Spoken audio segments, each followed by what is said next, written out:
Anything said on Hillbilly Broadcast should be taken only as opinion. Also, the views and opinions expressed by guests of the program that we interview do not necessarily reflect the views of the hosts of Hillbilly Broadcasts or its advertisers. Please remain calm. There is no need for alarm. This space is now being taken over by Hillbilly Broadcast.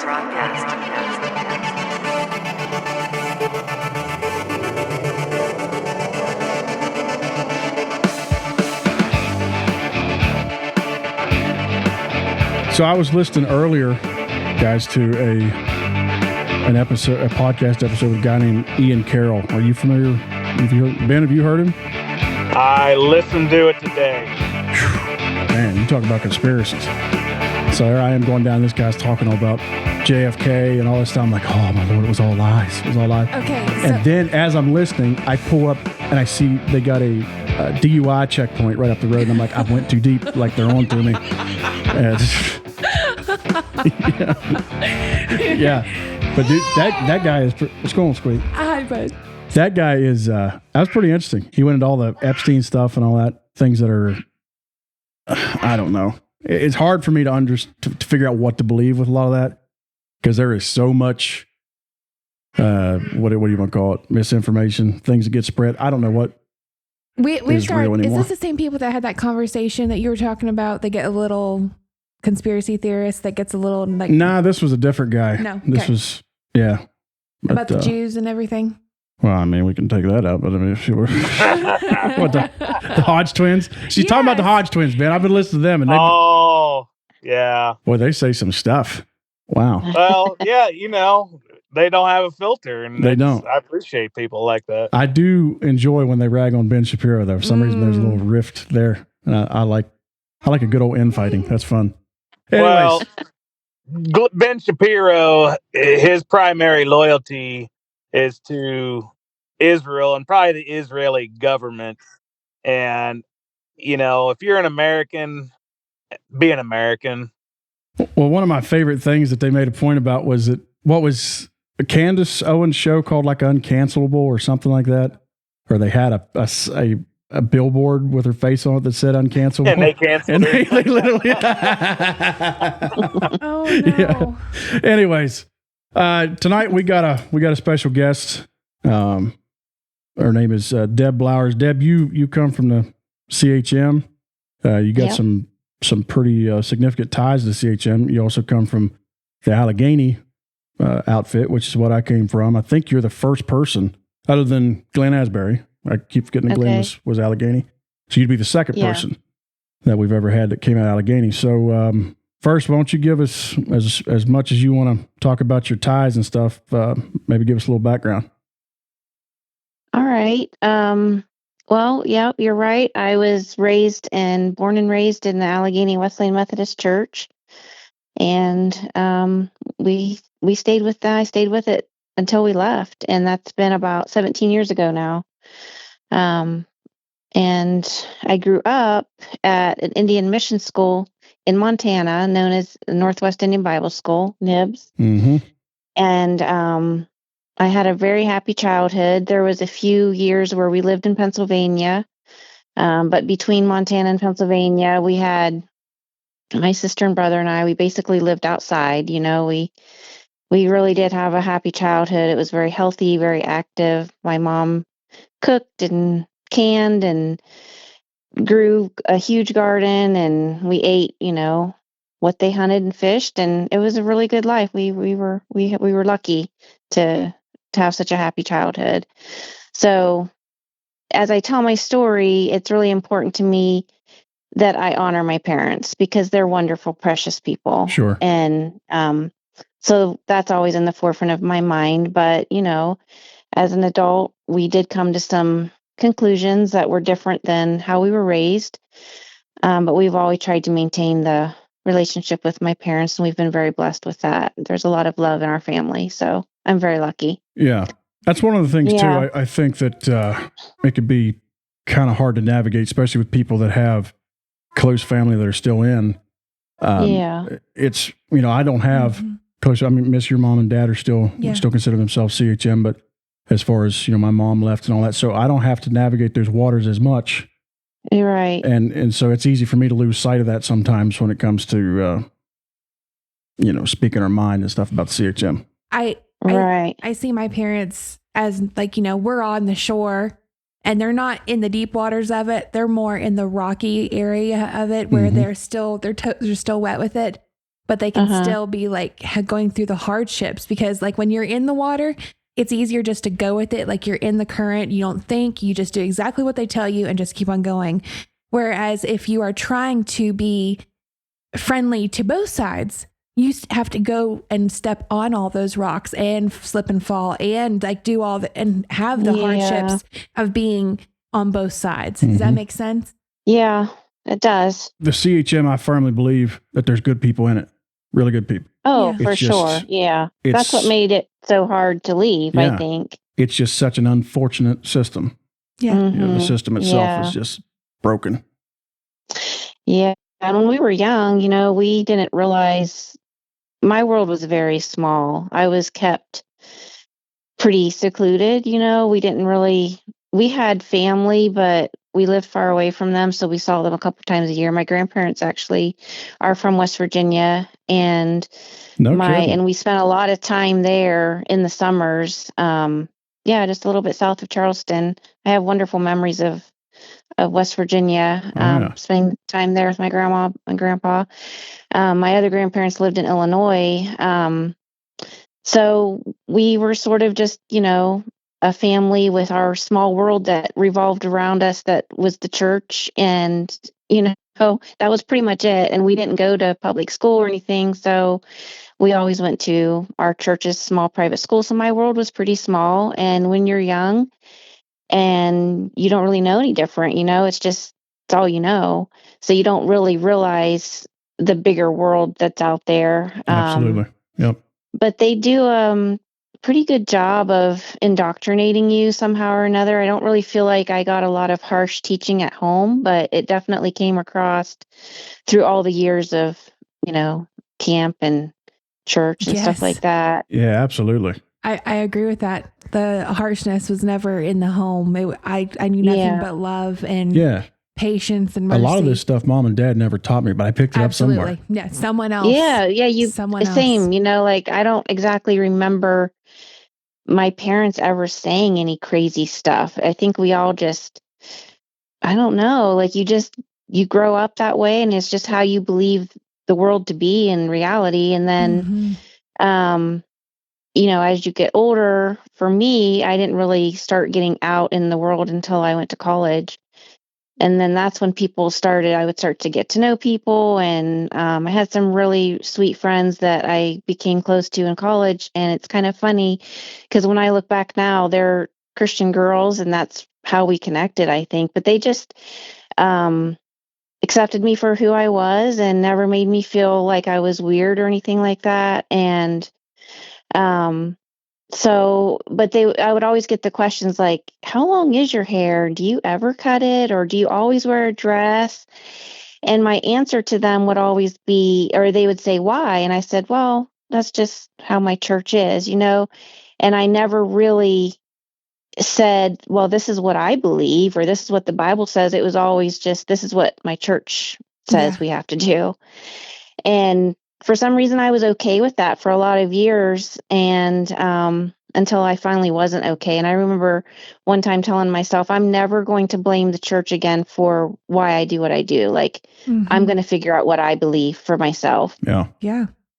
And so that was a long journey. And we saw as a young girl, I saw some very ugly behavior for people who called themselves Christians.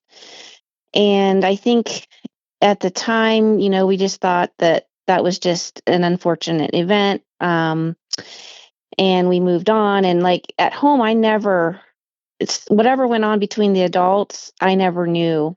And I still to this day don't know what happened necessarily because my parents never talked about it to us. I've never heard my dad say any unkind word about anyone ever. And, but when people are starting to be kind of mean and nasty, you do notice it. And especially when it's aimed at you. Like when someone is in a position of leadership, which my dad was, and I married into a family that's in a position of leadership as well. So there's sort of always a target on your back a little bit when you're a kid of people like that. And so if they're trying to find something wrong with the person in leadership, they're, sometimes they pick on the kids, which is so unfair. Mm-hmm. Some of the church politics can get really, really nasty. Right. Yeah. And, if you want to, you can find something wrong with every kid, to make the parents look bad. Because I was a really good girl. I was pretty good. My sister and I fought all the time. So that'd be the one thing that I always was in trouble for. We're best friends now. But I did have attitude issues too, but one thing that I did get picked on from some adults who happened to be mad at my dad at the time was over the size of socks in my shoes. And the size of socks. I guess it was a big deal at the time. If you were wearing socks that were above your ankle, like ankle socks or bobby socks, they called them, you were very worldly. Oh. And so, that was something that was pointed out to me and to make me feel bad, I think. And it's crazy looking back. But I really struggled with that. I prayed and prayed and prayed and asked God to show me if it was a sin to wear socks above my ankle. I know. Yep. But, it's those kind of really silly things that are big deals at the time. That absolutely. Look back I remember that's just there was awful. There's a Allegheny preacher down in what is that big church in Tioga, Louisiana? I think it is. I think so. Yes. I don't know how big it is, but I'm pretty sure there's one there. Well, they were always. That's a good point. I don't know how big it was, but they were always bragged up as being like they had this big, like youth group and stuff like that. It's what we had heard, anyways. And what was not McDonald? What was that guy's name? Miss? Do you remember? Remember his brother used to come and was it Kaufman? Anyways, you know better than I would because I'm not. I heard a sermon that the pastor down there had went to one of the meetings up at Stoneboro, like the ministerial thing or whatever. They have a ton of them up there, and he had essentially got onto the whole conference for that kind of stuff. He said, we're preaching on bobby socks. And we don't even know. And nobody even knows what they are. Yes. No, I remember this. And I don't know who said it though. He preached also about, he said, we're preaching on beards. Yep. And he said, the hippie movement's long over. Right. Like that's long gone. He said, we just preach these things and we don't really know why. I don't think it went over that well, if I remember right. But I was impressed by it. Because they brought up the whole thing of, Jesus is the same yesterday, today, and forever. So if we believed it then, we're believing it now idea, which is, sadly, it would be admitting that they were wrong. So they did not want to change it because it would have been admitting that they were wrong. Right. But when you have, people that are very sensitive and, they really want to, be sensitive for the Lord and as a young person, those kind of things can really trip people up. And it did affect me. Somehow I got over it, thankfully. But so we eventually moved to Ohio, and then we were in part of the church there, and it was wonderful. Everyone there was so nice to us as new people, and we kind of settled into our new life and made friends, things like that. And I was so involved in the church. We became members quite young. Like I don't remember how old I was. I just always was there every time the door was open, even after I got married. Like I would bring my babies to church. Didn't matter if it was every night of revival, Sunday morning, Sunday night, Wednesday night, whatever was going on, we were there. And I taught not Sunday school, but I helped in the kids' church for many, many years. And I'm not really sure how it all started in my mind, but over the years, I had questioned different things, and you never really get clear answers. I remember one time when I was in college, all the girls were, like the year we were juniors, a lot of the girls were coming in and they were so excited because they had just got engaged and were showing their engagement ring. And I didn't want anyone to know that I had got engaged because I didn't have a ring to show anybody. And so I remember asking, like, well, why can't I have a ring?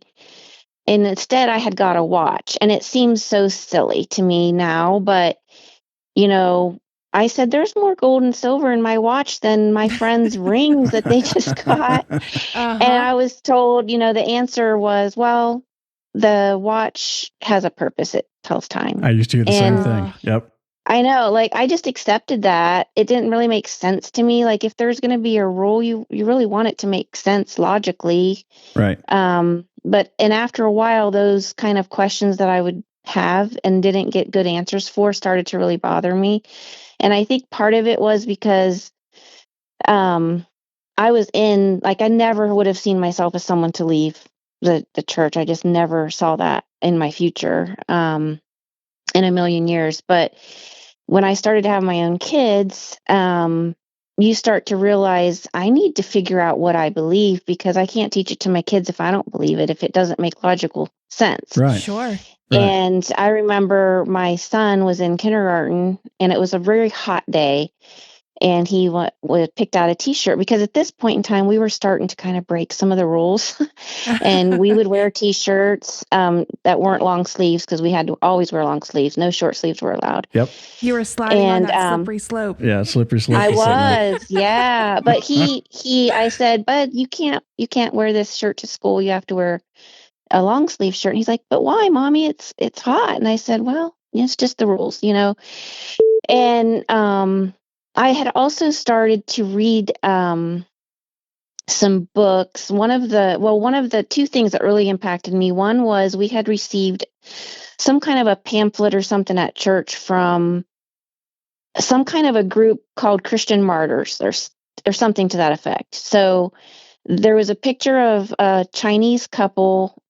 I think he was a preacher, and he was at risk of being killed because of his faith.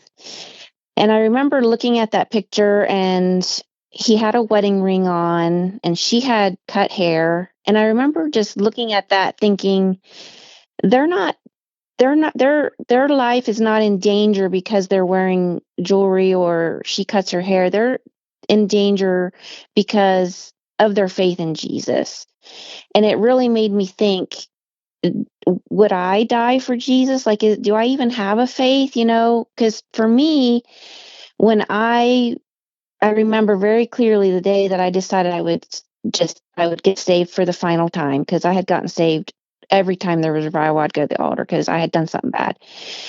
And I remember thinking, I'm going to just settle it. You know how they always said to settle it once and for all. Yep. And so I knelt down, and I had such a sincere heart. I just prayed and asked God to, you know, forgive me. And I promised I would never cut my hair. I would always wear a dress. I just went through the list, because in my mind, that's what you had to do to be a Christian. And it wasn't even necessarily so much about a faith in Jesus. And then I read a book by Stormy O. Martin, and I was reading about how she prayed for her children and God answered her prayers just over and over, that he would answer prayers for her. And I remember flipping that book around and looking at the back page of it and just staring at her picture, because she had jewelry on and she had cut hair and she, you know, had makeup on, all the things that we're told are sinful. And there was such a contradiction in my mind, like, why does God answer her prayer? Because, you know, that says the prayer of a righteous person availeth much in the Bible. And God, you know, it just didn't make sense to me. And I would say, why does God answer her prayers if she's, you know, doing all these things that we're not allowed to do? And then the answer I got was, well, she hasn't seen the light yet. But she, in her story in the book that I had read, she had been living for Jesus for a long time. Mm-hmm. Like, that was plenty of time for her to get light on stuff. And I just didn't, it was such a contradiction in my mind that if you're a righteous person, the Bible says God will hear your prayers. And I didn't feel like God was the one changing in this situation, right. You know, like right. He's. Did you ever hear that, you know, maybe the devil was like answering prayers too? And giving her the thing she wanted? To make her think she was deceived, Yes. or that she was deceived. Yes, I did hear that. Yeah. Yep. I remember I that. forgot That was about that something one. that they are so deceived. Yes, we did Yes. hear that. Yeah. And it's just those kind of things where they would try to justify, what they're saying. And then, so right around the same time, I am starting to read my Bible because I'm praying, God, I want to know what I believe, and trying to figure out it on my own, because the answers I was getting wasn't making sense. And so I was just reading the Bible, just poring over it, everything I could get my hands on reading, talking for hours and hours on the phone to my sister. And then at the same time, there was something going on again, and it's not really my story to tell, so I want to be very careful with how I say this, but a situation, again, I'm the daughter in a family of people in leadership. So in an effort to make them look bad, they pointed some things out in our life and some inconsistencies that we were doing. And mind you, we're adults. Have our own family, our own home. We're not living under the roof of our parents at this point in time, and hadn't been for quite a while. But yet, because we're their children, we got in a very public way kind of shamed for different things, like my husband wearing short sleeves. And at the time I was working at the local hospital and I wore scrub pants on my job. And, so all of those things were just blasted out to every church in the whole connection. And we were seeing some behavior again from some people who kept all the rules. They looked really good on the outside, and they were doing some really just mean, ugly things. And yet they were allowed to be on the platform singing. They were still allowed to be, I remember that one time singing on the platform, just raising their hands, like worshiping God, but yet on the backside, just doing some really horrible things and saying some awful things. And it was so ugly to me that I just couldn't take it anymore. And because I was the target of it once again, like once as a young girl, and then this time as a young adult, I just remember, like, I'm done. I can't do this again, because fool me once, shame on me, fool me twice, or whatever that saying is. Yeah. I was not about to stick around and let this happen. Like, there's no way you're going to hurt my kids, Yep. And so we kind of just scooped up our family, and very quietly, we didn't want to cause any problems, or and there were still some people there that we dearly loved, the majority that we just dearly loved. And so we just very quietly left and never went back. And dug into, the Bible for ourselves to figure out, the Bible says with fear and trembling, you work out your salvation. And that's kind of what we did. And I made a verse in Philippians sort of my life verse. And my heart's desire was to, live, because we were told, like, if you leave, you're going to get divorced, you're going to lose your kids, they're going to start drugs, Oh yeah. on and on and on. And we started going to a Nazarene church, and I was told, well, the Nazarenes, they know the truth, but they don't live it, Yep. all those kind of things that you hear. And so we just sort of had to become very, I would say we became very private. We didn't really try to explain ourselves. We didn't figure we needed to. And my life verse became Philippians 1:9-11, where it says, I pray your love will overflow more and more, and that you will keep on growing in knowledge and understanding. For I want you to understand what really matters, so that you may live pure and blameless lives until the day of Christ's return. May you always be filled with the fruit of your salvation, the righteous character produced in your life by Jesus Christ, for this will bring much glory and praise to God. And I remember thinking, it's really between me and God anyways. Right. At the end of the day. And then kind of at the same time, I found Mother Teresa's poem where it said, you see, in the end, it is between you and God. It was never between you and them anyway. And we just sort of started to try to figure out what we believe. And I remember sitting in the Nazarene church being surrounded by people who don't look like we were used to them looking. You know, all these women had their hair cut and people would wear pants at church, or women, you know, and it was very different. And I remember being very skeptical at first, even though I had studied the Bible enough to realize it's not sin for women to wear pants. I just truly believed that. And I remember the preacher would say whatever, and I would lean over to my husband and say, "Is that what we believe?" Yeah. And I would go to the children's service and just hover over my kids for probably months. I didn't want them to teach them anything that I just couldn't trust them at first. Yeah.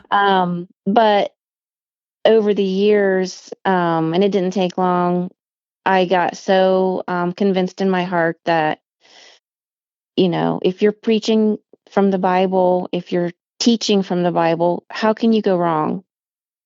And that's what they were doing at this church we were part of. And they continue to do that. And so that's sort of my story in a nutshell, but it's been a journey. And at the time, we didn't know anybody else that was on this journey. And now I see all of like your podcast and others that are out there for people, you know, that are struggling. And, you know, Jesus says, "I am the way, the truth, and the life." And I feel like if you seek, you'll find peace and rest for the questions that are in your heart. Yeah. If you, you know, seek and you'll find. And, yeah. So while we have, it took me a long time to be able to live out what I believe to be true now. Like, it was really hard for me to wear pants in front of my parents for the first time, or all of those kind of things, you know. But I think in the back of your mind, you're so scared of being judged, and you know people are thinking, well, they're going to hell. And if you're a people pleaser, that hurts. You don't want people to think that way about you. Sure it does. Yeah. And especially being your parents that you know you love. Mm-hmm. And you don't want to disappoint them, especially whenever you've been taught like all along that, you know, the reason why you're doing this now is because you're now like your parents' disappointment. You are the bad link that ruined their ministry. I was told that personally, that if maybe my parents had been following God a little closer and been like following the rules, that maybe I would have married somebody who was in the Bible Missionary Church and not someone who was outside of it. Or my choices were a proof that my dad wasn't doing right spiritually for all these many years, this, that, and another. And it was all lies. Yeah. It was all just someone trying to build a narrative that wasn't even true at all. And grasping for straws on things that wasn't even factual. Right. Yeah. Ben, you look like you had something on your mind there. Was there something you wanted to ask her? No, it's just another reaffirmation of, you know, a lot of us that found our way out without the resources that are currently available. And it does. I think that's a big part of our mission, is to be there for people who, especially the people that are still inside. Sure. And we know, I mean, I personally would state like 100% of them question things if they're honest, if they're not just going along professing, yes, I'm saved and sanctified. I'm so thankful I'm one of the chosen few that has the true light, the full light, you know, whatever their term. But we know that it's impossible to live what they claim. So if they're an honest person, they have questions. And that's where, you know, these stories can help, and the resources, the Berean holiness and whatnot, that there's so many more resources for those people that have questions to find. And then, you know, for the ones, once they get out, you know, and you're a little lost puppy in a big old world, and it's difficult to kind of figure out where to land. Absolutely. It is. I just, you know, for anyone I think it's healthy to ask questions. You should want your kids to ask questions. You should want them to be able to have their own faith. Because somehow, for me, a personal relationship with Jesus was lost in all the other rules that we had to follow. And I just, my message would just be to anybody who's struggling or having questions where they're not getting answers that satisfy is you can leave a conservative holiness church and still have Jesus, and you can find peace and rest for your soul. For those, for all those questions, you can get answers. And like, I remember having a conversation with somebody and saying, I just don't think I believe this anymore. And, when I say this, I'm talking about all the standards that they have, like where girls always have to wear dresses and don't ever cut your hair and all this and that. And she's like, well, but what if they're right? Like, I wouldn't want to miss heaven. Just what if they're right? And I don't feel like we have to live in confusion as Christians. I think we can know that it's well with our soul. I don't have to think, well, what if I wasn't supposed to cut my hair? Yep. I just don't feel like that we have to live that way. And I think too, like we miss the whole thing of God loving us more than our parents love us. So there is always that guiding hand to show us, like, if we do mess up, there's always that restoration that was not really taught. It was like, oh my goodness, you cut your hair, you're damned forever. There's no coming back from it. And I remember being like seeing friends who had got saved and they had their hair was cut, and the looks that people got, it was almost as if that was carried for years on them until their hair looked uncut, that they were judged for being worldly still, even though they were not cutting their hair. It was like they had to carry that scarlet letter of cut hair until it looked. And I remember friends who were actually trying to cut their hair, like thin it, so it did not look cut, so they would be looked at differently. Like, we're talking mind games these poor people were going through. Yeah. It's crazy. Yep. Deb, a couple questions for you. So the first one I'll ask is, a lot of times we'll get, and podcasts or people like us will get the question, okay, so you disagree. Why don't you just let them do their thing and then you guys do your thing? Why do you have to speak out publicly against it? And what's your response to that? Well, that it's a hard question for me because I haven't spoke up about it. This is the first time I really spoke publicly about it, but I think it's important to speak about it because,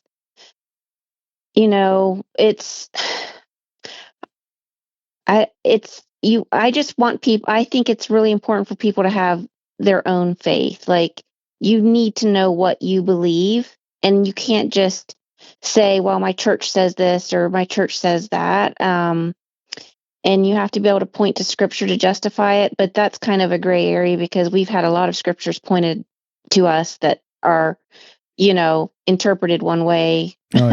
Twisted out of proportion. Make their point. Yep. Yeah. But I think it's important to speak up just because I think it's important for people who are still in it, or for anybody really, to understand it's okay to ask questions and to seek answers. And if nobody's speaking up, then there's, how are they going to get the help that they need? Yeah.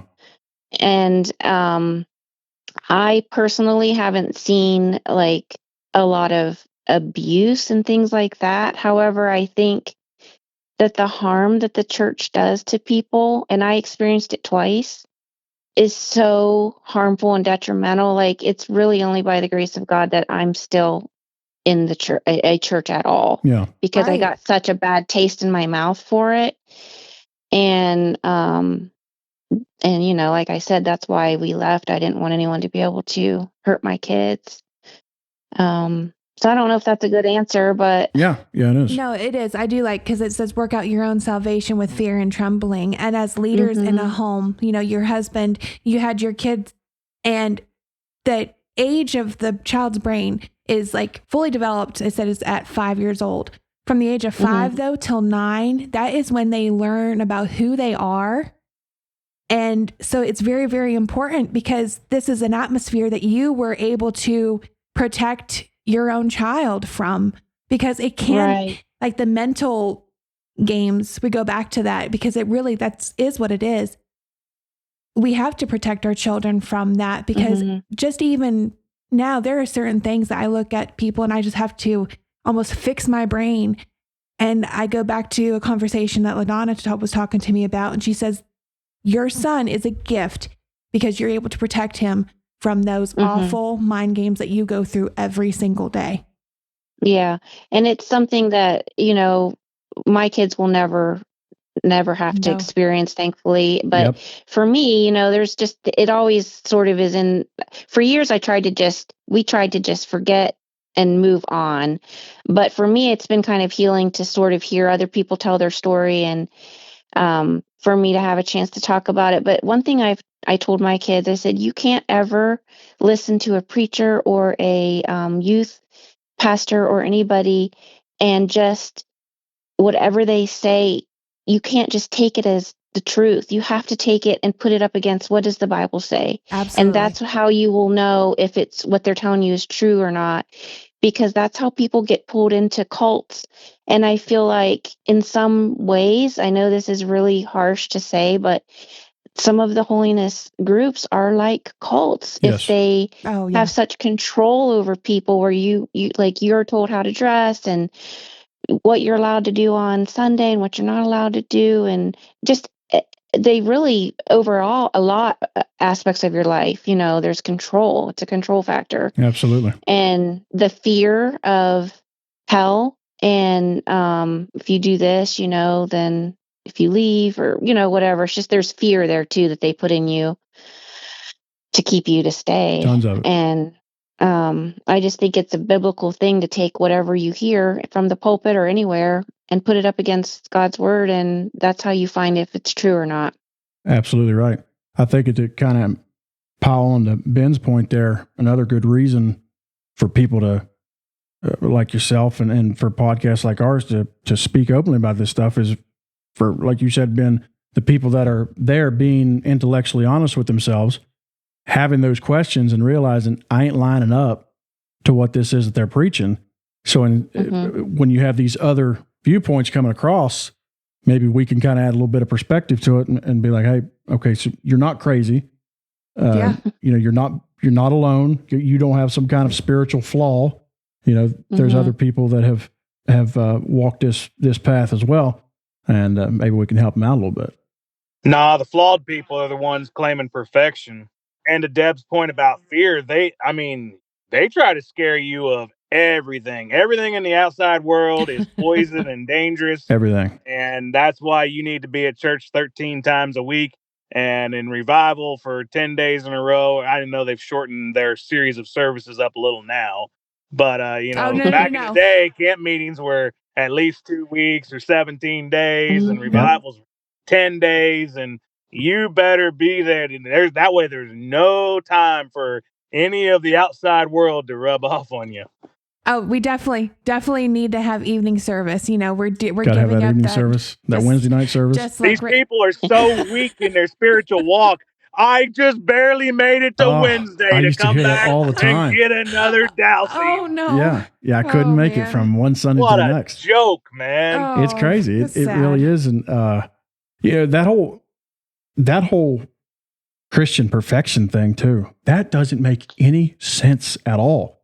Like I remember, I tried perfection to get. I tried that. Yeah, I tried to figure that out to wrap my mind around it.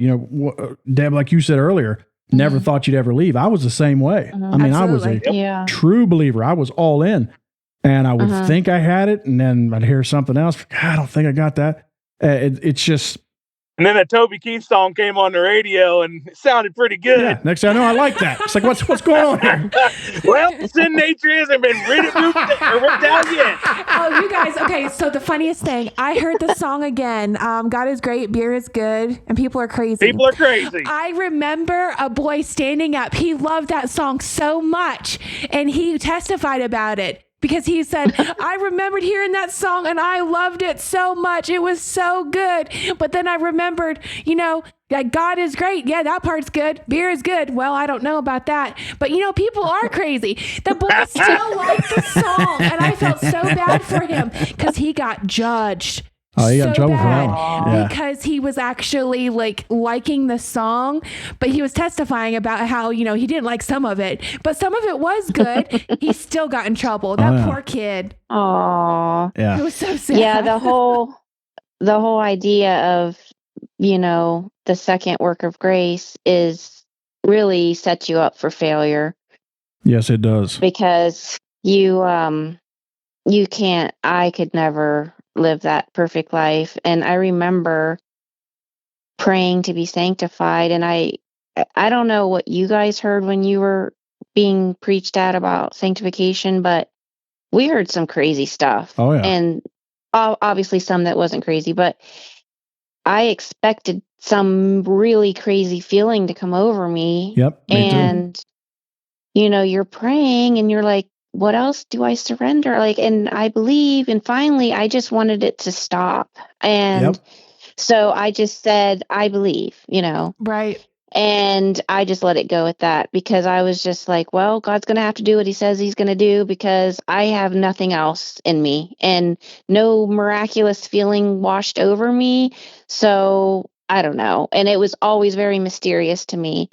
And then you have a bad attitude or you do whatever. And then you're like, well, I guess I never did get sanctified. And oh man. Okay. And it's very discouraging. It sure is. No. So moment of truth here. My sanctification story real quick. We're talking about something happening. Okay. I was in Africa and I remember I was leaning against the altar on my arm and I had been leaning on it for so long that I had fallen asleep. But I didn't realize it, okay? Oh. So I was praying to be sanctified, right? And I was just bawling my eyes out and I was to the point of exhaustion. I was like a 14-year-old girl and I had come close to dying. I had hepatitis from bad water. I had malaria, had jaundice on top of it, plus chickenpox that was so bad. It was in my head, in my mouth. It was really bad. My brother also had it too. So it was, I was going through a lot of emotional situation because we had visitors also from America that came over. Got to be on good behavior when they come over. Yes. So mentally, the exhaustion, the fatigue was astronomical. We were very, very poor to the point that the people that visited, hi, baby. Sorry. Yeah, I know. Anderson agrees. This is a very rough story for mommy. Yes, I agree. So whenever they came looking for food at our house, we didn't even have enough food to be able to feed people. And they wanted to make breakfast and they were wondering where we hid our food. It was that crazy. Aww. So we're going through this wonderful revival with these people from America. You know, it's great, this, that, and another. And I remember I was praying and I'm like, I'm just going to take it in faith that this is, I'm sanctified. I'm good. I've done everything I can. There's nothing more I could think of. And I remember I leaned up and then my arm just started tingling because it had fallen asleep. And I thought for sure that I got hit by the Holy Ghost. You thought that's all? I thought for sure, guys. Like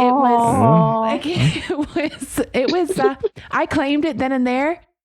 Yeah. And looking back, it was crazy. Well, we were told to look for something like that. The fire from above. My arm started tingling. That had to have been it. Yeah. I was 14. That had to.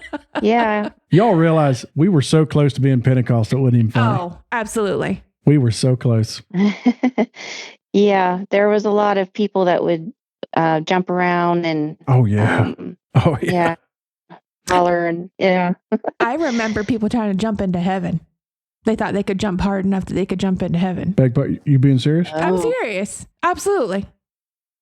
You actually saw, you was around this? No, they actually were trying to jump so hard and they were like almost, this isn't Papua New Guinea though. So you have to remember third world country, a lot of them, they thought white people were ghosts and like, so we're talking people were aware of like witchcraft and things like that, but they were trying to physically like in their brains, they thought if they jumped that if the rapture were to happen right then and there, they would just jump right into heaven, like right then and there. And I remember thinking, yeah, that would be really cool, but that's not going to happen. Would they think God needed some help or something getting them off the ground? Oh, yeah, he's just helping them out. He's like, I'm just going to meet you. I'll be 3 feet ahead of you because I've been jumping so hard. Yeah. Yeah. Wow. Yeah, that's not gonna work. I think the only way that they can make it work in their mind is they change the definition of sin 100% to where it is now. In fact, you'll very rarely hear them talk about Christian having sin. Well, they believe a Christian doesn't sin, so they'll say stuff like, "Man, we've all got our flaws. We've all got our shortcomings." And instead, I think that those are actually sins. When you feel a certain way about somebody that cut you off in traffic or something like that. But you forget the one thing though.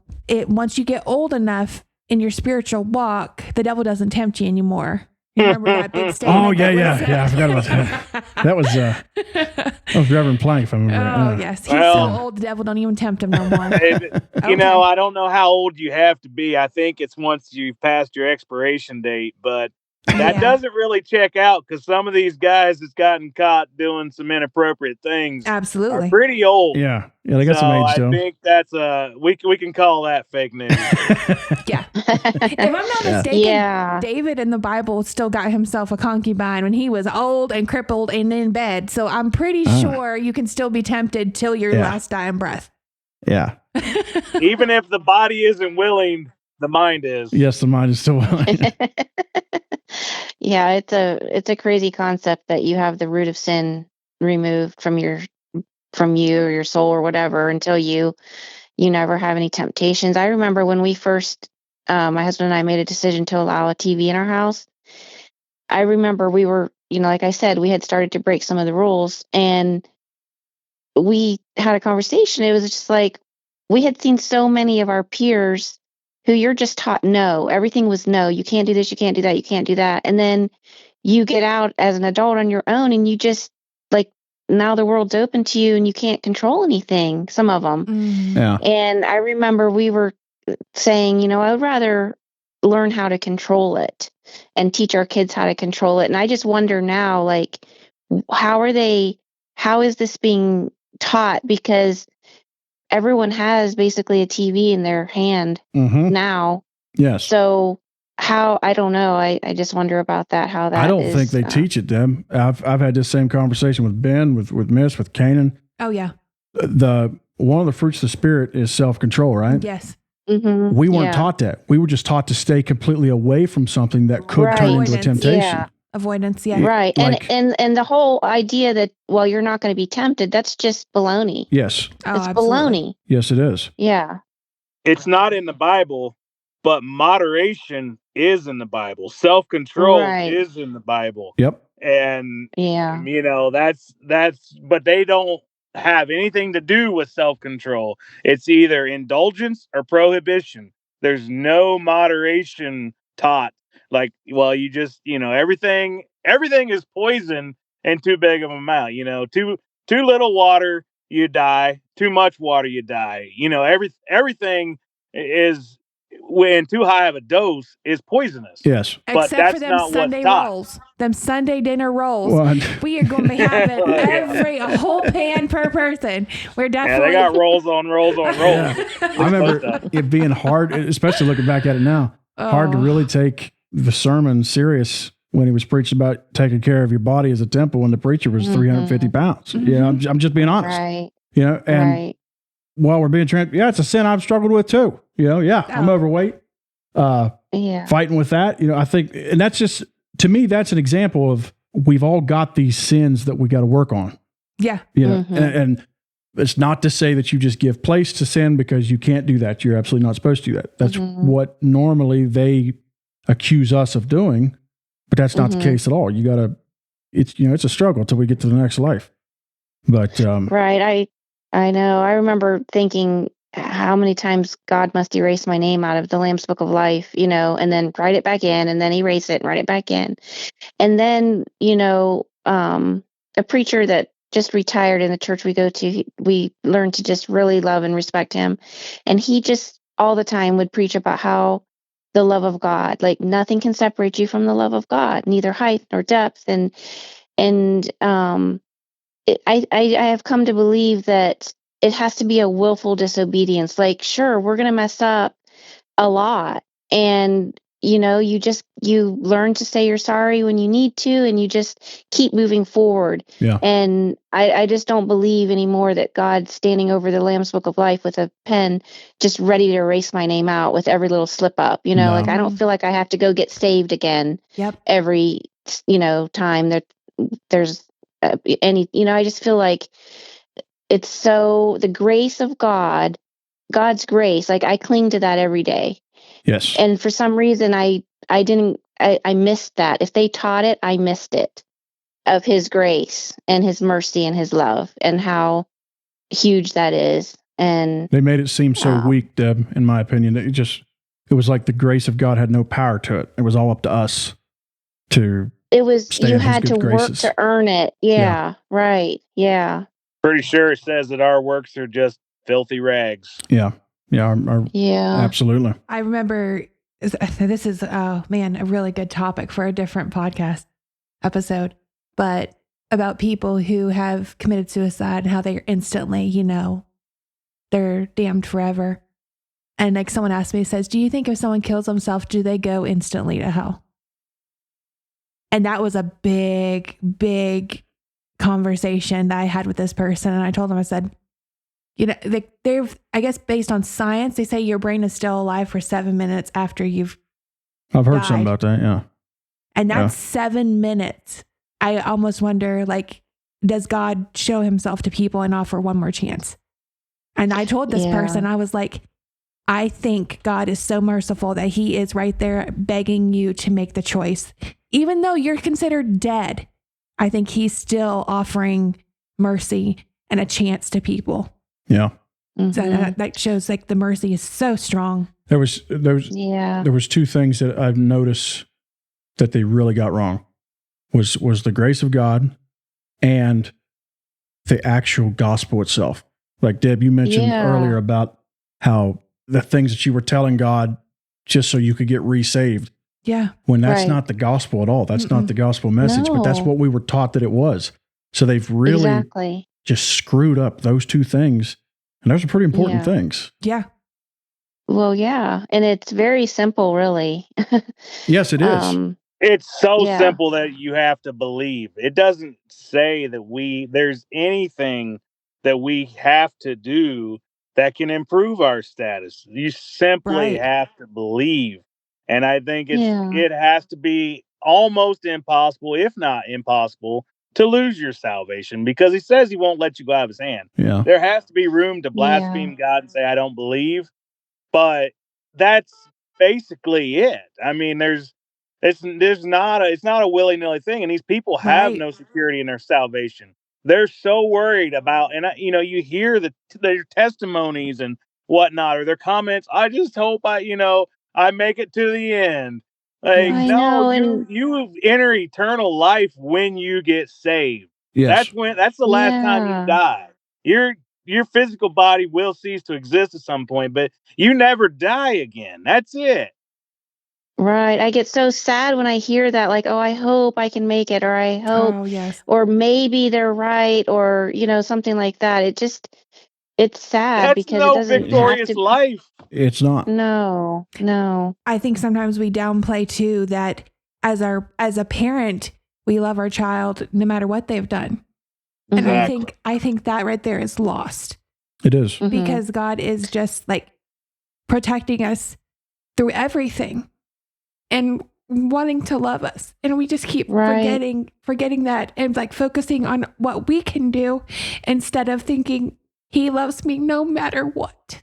Mm-hmm. I know. And I don't know if you were taught this, or maybe it was a scare tactic of, well, you've just gone too far. That's the unforgivable sin. You've crossed, this unforgivable sin, and now But I remember this preacher that I just mentioned. He just retired, and we loved him so much. And I remember him one time saying, "The only sin that won't be forgiven is the one you don't confess." I don't believe anybody has gone too far, and just to put that in somebody's mind is terrible. I don't think that's okay. No. No, it's that terrible. never sat right with me, and I don't believe that aligns to God's character and his grace and his mercy and his love. No. Yeah. They used to show it more as it was almost like your relationship with God was on a spectrum. How's your walk with God feel? How are you close enough? And we could just kind of slide away from it and not even know it. When I think it's more of it's either you are or you ain't. Yeah. Some of us are better at it than others. But if you believe on Christ, that's the stipulation for being a believer, is believing on Christ, his sacrifice. And then, yeah, there's some other things for us to do. But I think those are what we work at. Right. You know, and if you have some trouble with one, you just keep working at it till you get better. Yes. It's not this thing of, hey, you're just going to slide away, Phil, till next thing you know, Toby Keith comes on the radio and now you're out. Well, see, and that's the thing too. I was listening to Toby Keith earlier. Okay. I like this new song you just came out with. Toby Keith came out with a song from the grave? But no, it was a studio. I think it was the last one he put out. His last studio session. They put it in a song about ships that don't come in. It's a good song. Look it up, everybody. I miss that guy. Yes, very good song. But anyways, talking about how you can slide away and not know it too. Like, how is that? That's not even biblical. No. That's a choice. Like, you're literally like, just like the prodigal son left and God's still looking for him. Like, no. You can't just slide away without like not having a reason for it or intentionally. Yeah. Yep. Yeah. Yeah, for sure. Modern day Pharisees have a lot of things to say to make themselves feel better about them. Yes. Yes. And this goes back to it's the fear. It's absolutely the CHM and groups like it, which there are a ton. They are religions of fear. And this goes back to humanity again. Okay. This is proof that perfection is not being practiced, because if they were straight on, let's be honest with this. If it were straight on 100% sanctification, just like we're supposed to be, right? They would not be constantly preaching the fear. They would be showing love, patience, all these other things that God is. So this is just proof that we are still human and we're constantly afraid and we're not practicing the fruits of the Spirit. Yeah. Well, and there's plenty of people who are the opposite. They don't have the fruits of the Spirit. They're mean and they're ugly, but yet because they keep all the rules, they're still accepted and, condoned. And, I think as a Christian, there should be a difference in our life for sure. Like, we get accused when we leave of, well, you're just taking a lesser way or you're condoning sin or all this. I'm like, no, but I think, my life should show the fruits of the Spirit. Yes. And the Bible says, don't let whatever it says, the jewelry, the fancy hair, let that be what makes you beautiful. It's the inner man that makes you beautiful. And that's where your true spirit is supposed to shine. But sometimes it gets lost because they look good, they obey all the rules, but they can act as ugly as they want and still, I will never understand that. Because they're evil on the inside, and that's what comes out. It's just like the fruits of the Spirit. You don't manufacture them yourself. That comes out from you being indwelt with the Spirit within you, and that comes out in your actions. Yeah. So their inner spirit is revealed in their actions, and it's evil. I mean, that's their evil deeds. No matter how you dress up the outside or what rules you keep, and you never spend $1 on Sunday, and you every little thing. The sleeves are long enough, skirts long enough. And you don't go to the certain places, and you make sure you don't let your kids look at TV when you're in Walmart, like Archie Atwell used to preach. But still, your actions will always speak to who you actually are on the inside. And if they don't have the fruits of the Spirit, you can't fake something you don't have. No. Well, yeah, right. Yeah, you'll see it in their life. Absolutely. Yeah, for sure. My son agrees. He's jumping up and down. And if it never reveals itself in their lives for the viewing public, it will in their children's lives. Absolutely. Yeah. Man. Yay! Speaking of children, my son's clapping his hands. He agrees. One more thing I'll say on the second work.